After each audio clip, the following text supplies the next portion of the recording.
एक एनआरआई है मोहन। 4 साल पहले सिंगापुर शिफ्ट हुआ पर दिल अभी भी इंडिया में बसा है।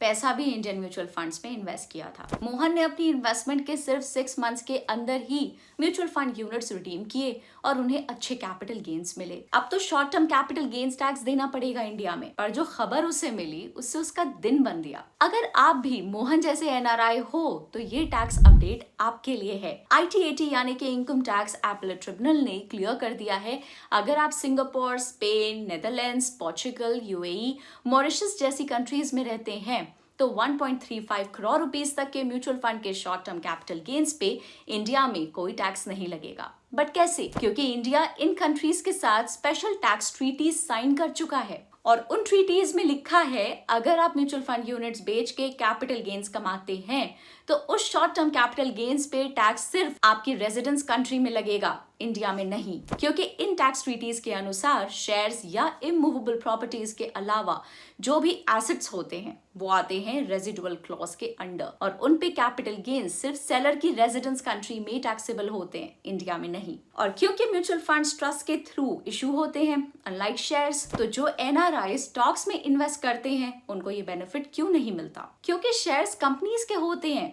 उनका ट्रीटमेंट अलग होता है टैक्स ट्रीटी में। सो बिना देरी किए ये वीडियो अपने एनआरआई फ्रेंड्स के साथ शेयर कर दीजिए। ऑल्सो याद रहे, सिंगापुर, यूएई, मॉरिशस में कोई भी कैपिटल गेन्स टैक्स नहीं लगते।